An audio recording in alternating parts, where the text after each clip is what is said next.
I am slowly zeroing in on showing how Genesis is framed up on the template of the hero's journey. Actually, there's a deeper layer that you can extract, that it's a self-healing template. So the hero's journey is actually one we take inward. And I can show how Genesis is built on that same template as Greek myth and other religions. There is one part coming up, the Nephilim, that I want to talk about because there's a lot of confusion about that. They all play out in the psyche, so I've got some videos that I want to take a quick look at. This is going to show how a lot of outward-looking theism takes a look at this and see what they have to say about it. Let's take a look at a couple of examples. Now let's turn our attention to chapter 6 and a very challenging narrative.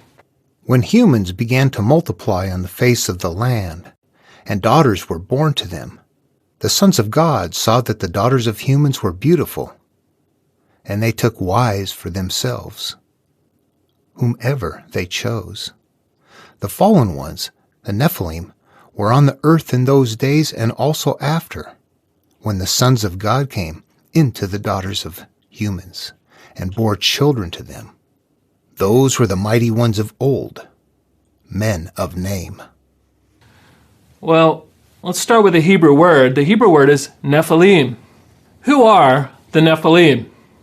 A lot of us get a little confused with different parts of the Bible, but this one confuses everybody I know. I need to be honest with you. When it comes to the Nephilim, nobody is really sure of who that refers to. Well, Genesis 6, verses 1 to 4 is a difficult text. And as we attempt to interpret it, we should be humble because there are different interpretations that have been taken of this text. And so there is this new race of people that is out there.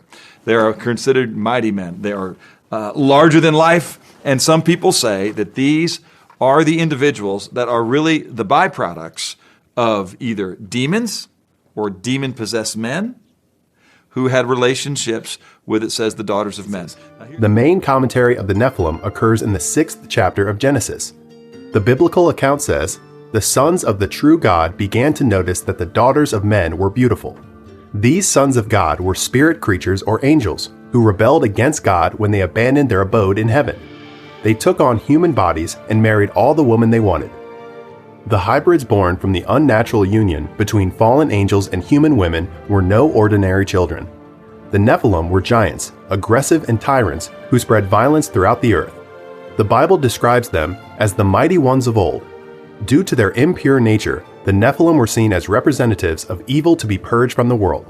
The Nephilim show up extremely scantly. Their first mention is in Genesis 6:4.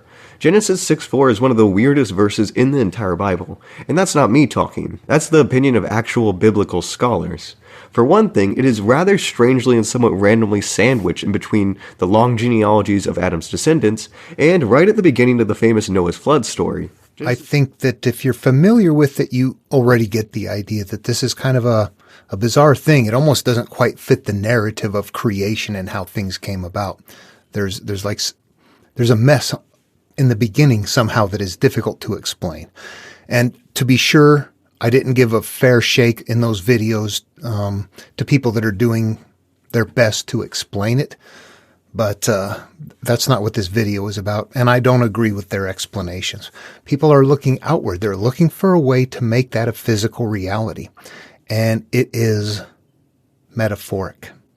So I can use it, and there's something in there that is actually mentally interactive for me if I interpret it in the proper way. I made sure to include one that I accidentally found. It was the gentleman who was saying that we should kind of embrace and be open and not divisive about other interpretations. And I'm going to suggest that from the point of view of somebody who is teaching and is putting something in a template and has a very specific lesson, I don't want this lesson to be something that is all over the place in the end. There's something that I put in there, and that's what I want to find. So I'm not, what I'm open to is what is in there. And of course, listening to other people's ideas are important, but this is a procedure that I'm going to show you now that is used to make sure that you have unlocked it all the way. And this is a procedure that we can all repeat, and we can use this on all religions and spiritual teachings, and it will unlock the same teaching. It's on that template. But I'm going to come up with an example of how this works. I'm going to show you how it works before we get into it, and then when we get into the verse, it'll be a more complex version of this very simple process that I'm going to show you. It is how to convert a teaching into a living verse, how to convert it into a lesson for you. I'm going to make up this verse right here, and it is, an anchored ship cannot sail. If we're to read that at face value and don't do any interpreting on it, what we find out is that if you put a ship in the ocean, throw the anchor out, it's not going to sail. That's it. That is a very non-interpreted, straight-up verse.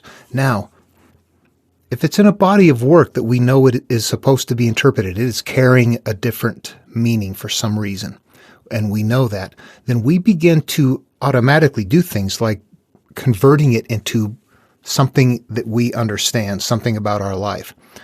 And in this case, we would make ourselves representations of the ship. We would think, oh, I'm the ship, actually. And the ocean is life. Makes good sense. Yeah, something like that. And the anchor, what am I hanging on to? I'm lacking in my education. I can't further my career. I'm holding on to a bad relationship that I need to let go of. Somehow I'm hanging on to something in the past that is preventing me from moving along. And that this is a teaching for me to let it go. Perfect. You could say, an anchored ship cannot sail, saith the Lord. And suddenly it's in a religious genre. And someone could say, oh, that means that if I don't commit to my relationship with Christ, I'm not going to move on in life, or something of that nature. All of these come into play. The mind what makes sense to the mind is it's doing this. But you know what? We could take somebody who reads this and has had a life that is absolutely not okay. They have not had a family. They were put up for adoption. They were through foster care. Life was hell.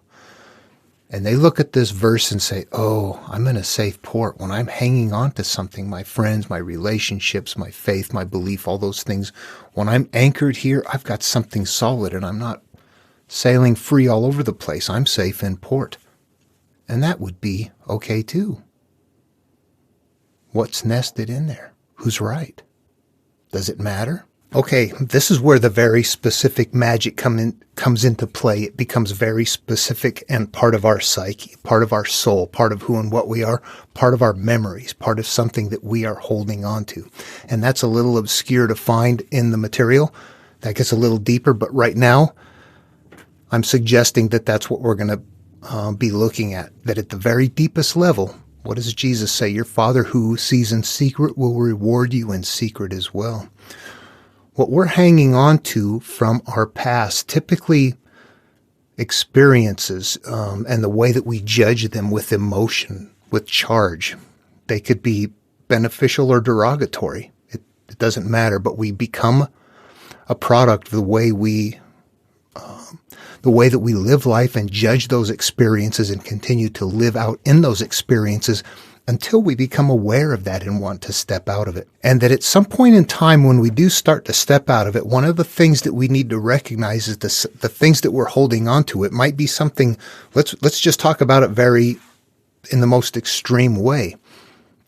Rape, molestation, being on the receiving end or the perpetrator, holding on to issues that as life goes on, these are things that are acting out in you that are causing your life to not be okay. There are things, however, that could be beneficial that are in there that also act out, that they both happen. Whatever you have stored up here continues to act out in life. And that's how we begin to recognize those things. When we're anchored to something, when we're holding on to a shame, a pain, a fear, drives and desires that just give us angst, things like that, when we're holding on to things like that, we continue to experience that. We can't get free of it. And we can't separate from the world around us, as long as we hold on to things that happened in the past that we are so gripped with, that we hold them inside of us and they affect us emotionally. But we have to be the ones that recognize that they're playing out. Somebody else might recognize them, but in order for us to interrupt the cycle and make it stop, we have to recognize it within ourselves and interrupt it in ourselves. And that is what I'm going to suggest all of this teaching is about, and that the Genesis is an incredibly complicated version of something that plays out completely in the psyche. That all of those pieces and all of those parts, the Nephilim, the gods, the descendants, all of that represent parts of us through our lifelong development, from our emergence in the beginning, the creation where we separate the above and below, the conscious and the subconscious, how we become divided, how evil takes over, how that emerges. Here we have the Nephilim. What are they doing? They are representing the characteristics of the earliest part of our life, that when we're not in charge, when we're experiencing life and putting that stuff away. These represent the parts of us in the beginning that they're emergent from our higher self, and they take over. They're in charge. They are creating our inner world of evil and raucousness. And those are analogous representations of that inner psychological process. We can see that happening as our conscious interacts with life, and we hate things and we store that away and we continue to hate, that continues to emerge, that if we're ashamed, that continues to act out. When we're far enough along to recognize that, well, the teaching kicks in. And this is the Nephilim having offspring with the female represents the idea of concepts of our early self. The Nephilim represent temptations, fears, the things that we do that take us over, and they continue to produce offspring from them. And that's the only way this can work. If you look at it outwardly, at that layer where people are deciding whether it's a good thing or a bad thing to sail, that's where we see all the variation come into play. It's not being turned inward. Once you turn it inward, the Nephilim can only be one thing, and that represents the early part of yourself that needs to be defeated. And we're doing this in a culture of intelligent people that tell stories, and this is their media. This is their network. It's big stuff.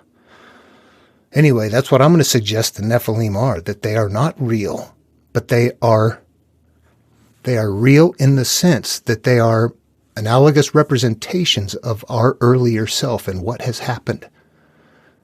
And now we must defeat them. The flood is next, isn't it, in the Bible? What does that represent?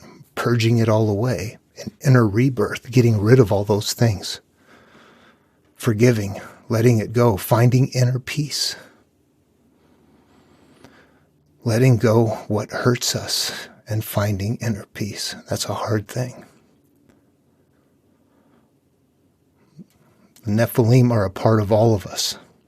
And you know, I left this out because it's part of upcoming videos, but I'm going from the understanding that Adam and Eve represents the idea of each human being, that when we start out, we're first the Adam character, or simply the existence that is not divided. Once we've named things, once we've learned things, once we've understood enough things, our subconscious emerges. Then we begin to have experiences that are the serpent tied to the ground, that we are now, we've had experiences, the knowledge of good and evil, consuming of that tree, spiritual eating of experiences that are no longer something that keeps us pure anymore. We are now becoming, we have things to hide away. We have hurt, we have pain, we have shame. We have those things, and we now are out of the Garden of Eden.